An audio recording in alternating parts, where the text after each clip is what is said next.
Ladies and gentlemen, seekers of truth, believers and questioners alike, today you're not just watching a video, you're stepping into a journey that crosses languages, cultures, and centuries.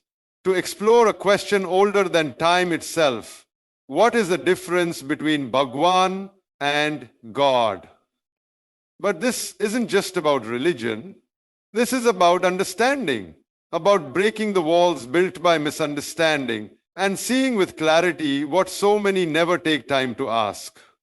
We live in a world where names divide, but truth unites. So pause, breathe, and listen not just with your ears but with your heart, because what scientists have discovered in the Quran will surprise you, and what sages have taught for ages in India will shake your perspective. Stay with me till the end, because this is not just a speech, this is a mirror for your soul. Let's begin. The first keynote: Bhagwan and God are words from different cultures, Sanskrit/Hindi and English, referring to a supreme being. The difference is often linguistic, not necessarily conceptual.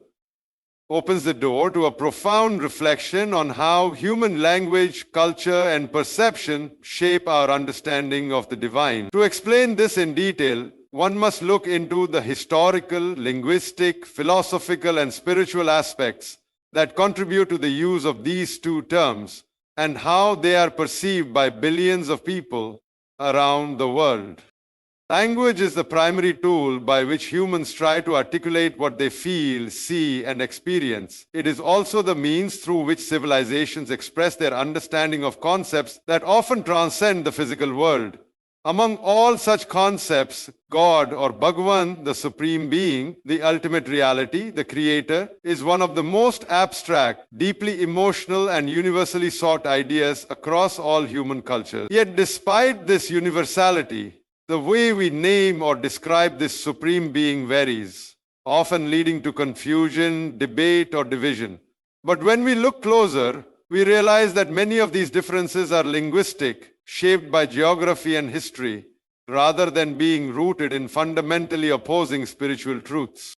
The word God originates from the Germanic word Gott, which is believed to have descended from Proto-Indo-European roots, like gu, to meaning that which is invoked or worshipped. In its current usage in English and related languages, God typically refers to the singular, supreme being of monotheistic faiths such as Christianity, Islam, and Judaism. This God is seen as omnipotent, omniscient, omnipresent, and eternal, the one who created the universe and everything within it. The term is deeply influenced by the theological and philosophical foundations of Abrahamic religions. Over centuries, the word God became more than just a label. It evolved into a dense cultural and theological symbol loaded with attributes such as mercy, justice, love, wrath, and transcendence. In contrast, the word Bhagwan comes from the Sanskrit root bhaga, which implies fortune, blessing, or splendor. It is commonly used in Hinduism, but also in Jainism, Sikhism, and sometimes even in Buddhism, depending on context. In Sanskrit literature, the term Bhagavan or Bhagavate is a title of reverence, often conferred on beings who are spiritually elevated or divine. While in the modern Indian context, Bhagavan is typically used to denote God or a deity. In ancient texts, its meaning can vary based on context. In the Bhagavad Gita, for example, Krishna is often referred to as Bhagwan, signifying not just his divine nature, but also his qualities such as wisdom, strength, beauty, detachment, and knowledge. It's important to recognize that God, in the Western context, is often described in strictly monotheistic terms, one singular, all-powerful being with no partners, no form, and no equals. In contrast, the concept of Bhagwan may appear polytheistic to an outsider because of the rich tapestry of deities in Hindu culture, such as Vishnu, Shiva, Durga, and others. However, Hindu philosophy, especially in schools like Advaita Vedanta, maintains that there is one ultimate reality called Brahman, which is formless, eternal, and beyond human comprehension. The various forms of Bhagwan are seen not as separate gods, but as different manifestations or aspects of that one supreme reality. Therefore, what appears on the surface as a difference in theology is, at a deeper level, often a difference in representation and approach rather than in the core concept. The linguistic nature of these terms also affects perception. God is more abstract in Western culture, often represented without any physical form. This aligns with the biblical and Quranic view that God is unseen and cannot be pictured. Any physical representation of God is often considered blasphemous in Abrahamic religions. On the other hand, the idea of Bhagwan in Indian traditions embraces both form and formlessness. God can be nirguna without attributes or form, or saguna with attributes and form. Thus, Bhagwan can be meditated upon as Krishna playing the flute, Shiva in deep meditation, or Devi in a fierce or nurturing form. This flexibility in how the divine is imagined reflects a broader cultural acceptance of symbolic representation in India. From a spiritual perspective, both terms ultimately point to the same mystery, a force or intelligence beyond human comprehension that governs or underlies the universe. Whether a devotee prays to God in a church, Allah in a mosque, or Bhagwan in a temple, the emotional experience of surrender, awe, love, and connection is often similar. The rituals may differ, the theology may have points of divergence, but the human soul, in its longing for the infinite, crosses all barriers of language and culture. When a child folds her hands and says, Bhagwan, please help my mother, and when another whispers, Oh God, please save my father, both are reaching out to something beyond themselves, a higher power, a presence that gives meaning to life and hope in despair. Another layer to this discussion is the role of cultural context in shaping these words. The idea of God in Western philosophy, particularly influenced by thinkers like Augustine, Aquinas, and later Descartes and Kant, developed alongside Christian doctrine. Terms like omnipotence, omnipresence, and divine justice became central. The word God became almost synonymous with a being who is separate from the universe, yet governs it absolutely. Meanwhile, Indian philosophy developed within the framework of cyclic time, karma, dharma, and moksha. Here, Bhagwan is not just a ruler of the universe, but often a participant in it. He takes birth, walks among humans, guides them, and shows the path to liberation. Whether it is Rama's exile, Krishna's counsel, or Shiva's cosmic dance, the stories are not just theology, but also metaphor for the divine play of the universe.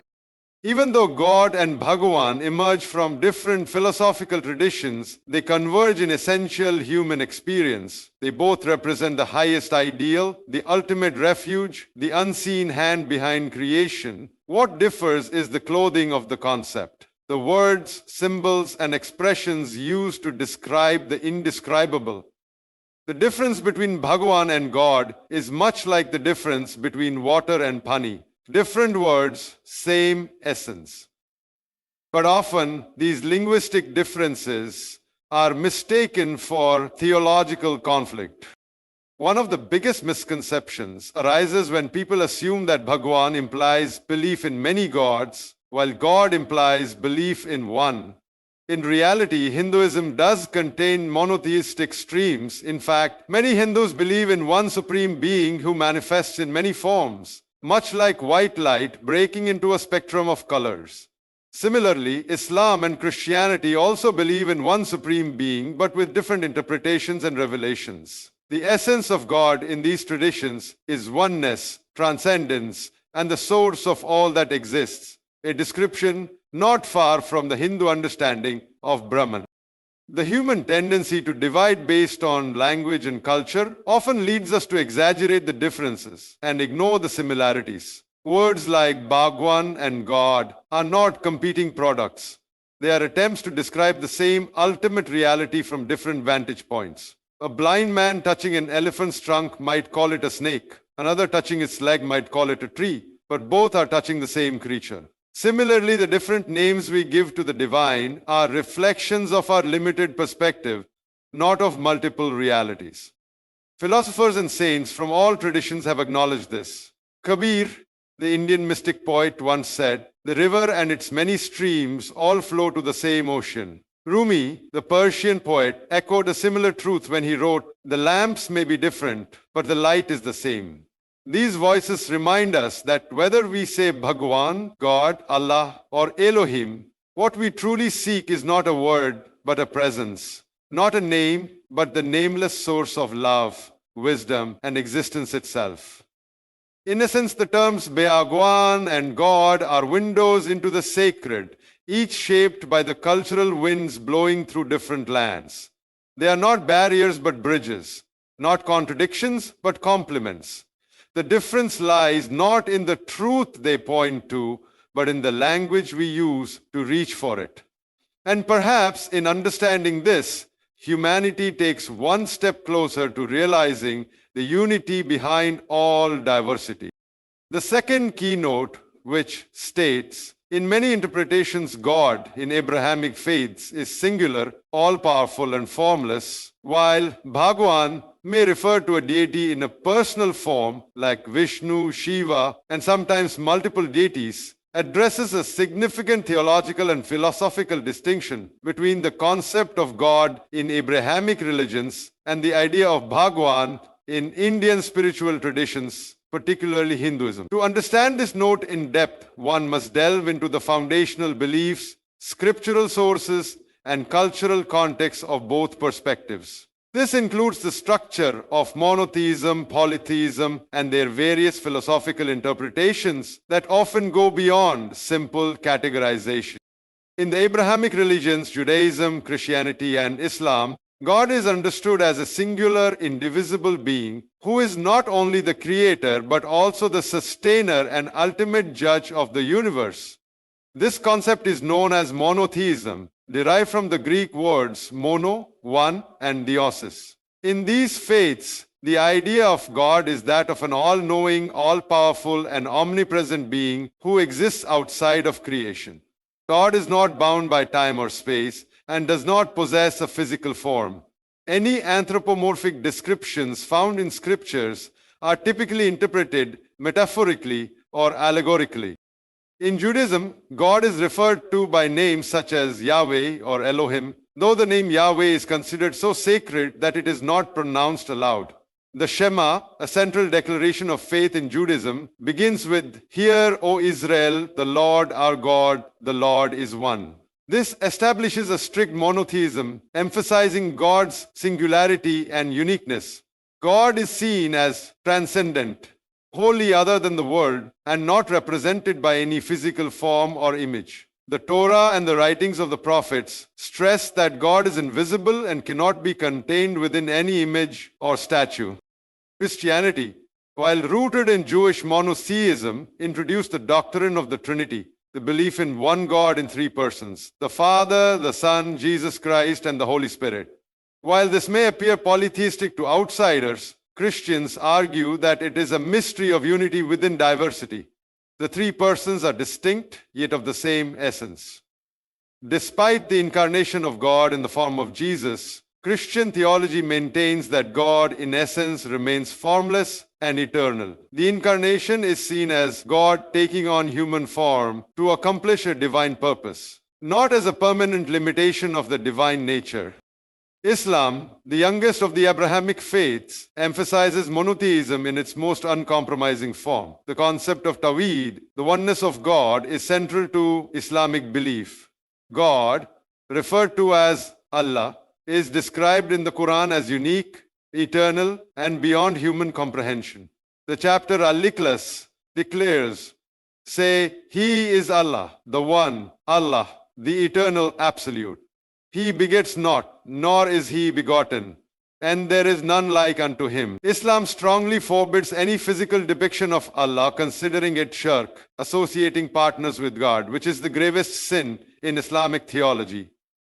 Allah is beyond gender, form, and human limitations. He is both near and far, merciful yet just, invisible yet fully aware of everything.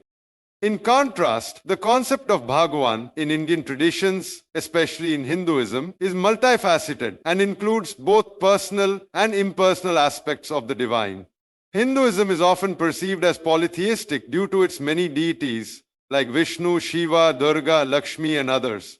However, A closer study reveals that this perception does not fully capture the depth of Hindu theology. Hinduism accommodates multiple layers of understanding the divine, from monotheism and polytheism to pantheism and monism, depending on the philosophical school or personal approach of the devotee.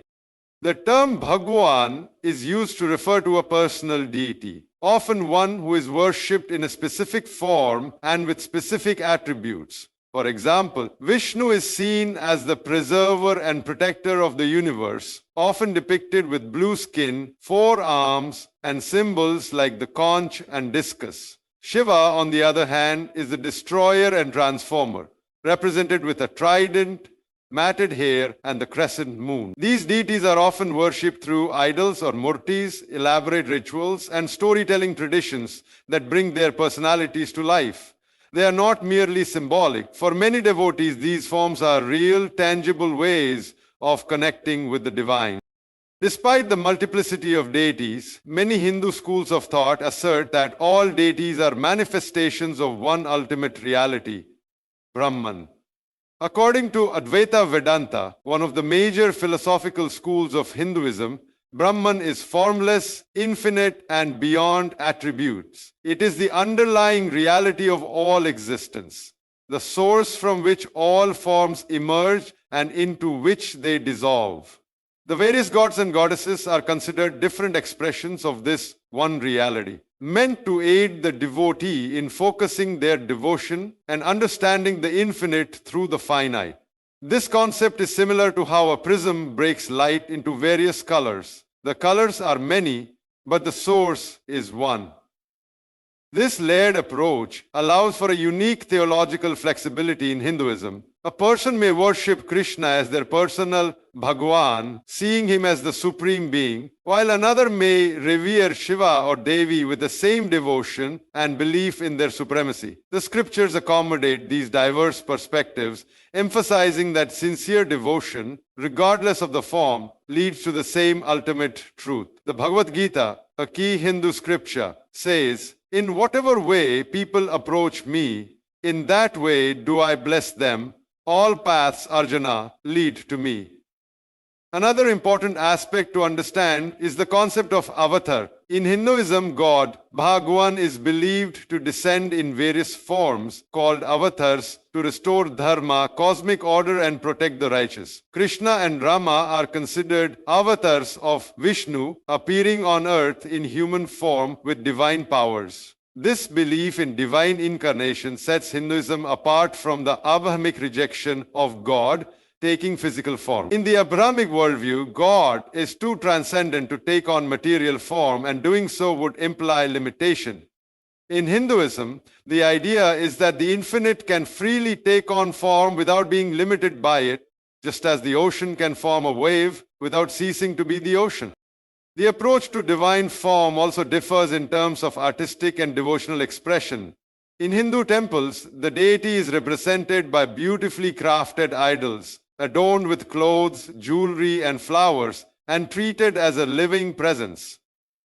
Devotees engage in rituals like bathing the idol, offering food, singing hymns, and performing dances, all as acts of love and reverence toward Bhagwan. In the Abrahamic traditions, especially Islam and Judaism, such representations are strictly avoided to maintain the transcendence and uniqueness of God. Christianity allows for some visual representation, particularly of Jesus and saints, but not of God the Father in most traditions. The difference in perspective also extends to the relationship between the divine and the world. In Abrahamic thought, God is typically seen as separate from creation. The Creator is not part of the creation. This is called a theistic worldview, where God is above and beyond the universe. In Hindu thought, depending on the school, the divine may be both immanent and transcendent. God is not only the creator, but also pervades the creation. The Upanishads declare, Thikthomasi, you are that, expressing the idea that the divine dwells within all beings. This leads to a more intimate view of Bhagwan, one who is not just a distant ruler, but also the indwelling presence in every heart. Despite these theological differences, Both concepts aim to address the same fundamental human need: the search for meaning, order, morality, and connection with a higher power. Whether God is viewed as a singular, formless being, or Bhagwan as a form-filled manifestation of the divine, the ultimate goal is often the same: union with the divine, liberation from suffering, and a life aligned with truth and compassion. This diversity in understanding is not necessarily a contradiction, but a reflection of the richness of human spiritual exploration. Just as water can be seen as ice, liquid, or vapor, depending on temperature and conditions, the divine can be experienced in multiple ways depending on one's spiritual maturity, cultural upbringing, and inner yearning. The idea of one God who is formless and one Bhagwan who takes form need not be opposites, but can be seen as complementary approaches to understanding the ineffable. This depth of thought across traditions highlights the need for humility in theological discussions. Instead of focusing on surface-level differences, a deeper inquiry reveals that both paths seek the same ultimate reality, though they travel different routes. The Abrahamic God and the Hindu Bhagwan represent humanity's twofold longing: to know the transcendent beyond all form and to relate to the personal within it. Both concepts aim to answer the same existential questions: why are we here? Who created us? What is our purpose? And where do we go from here? And in doing so, they serve as mirrors, reflecting different aspects of a singular divine mystery. In the end, whether we say Bhagwan or God, whether we look toward a divine form or embrace a formless presence, the essence remains the same: a supreme, all-powerful, all-knowing force beyond human comprehension. The language, symbols, and stories may differ, but the spiritual longing behind them is universal. One path may lead through form and another through abstraction, yet both seek light, love, and ultimate truth. If we look past the words and into the wisdom, we'll find that what divides us in speech may unite us in spirit. The real journey isn't about choosing between Bhagwan and God, but about recognizing the divine within and around us, regardless of name, image, or ritual. Thank you for listening with an open heart and a curious mind. May your journey toward understanding truth be filled with peace, wisdom, and clarity. Whether you walk with folded hands before Bhagwan or raise your palms to the sky in prayer to God, may the divine light guide you always. Good luck on your path, and may your search for knowledge bring you closer to unity, not division.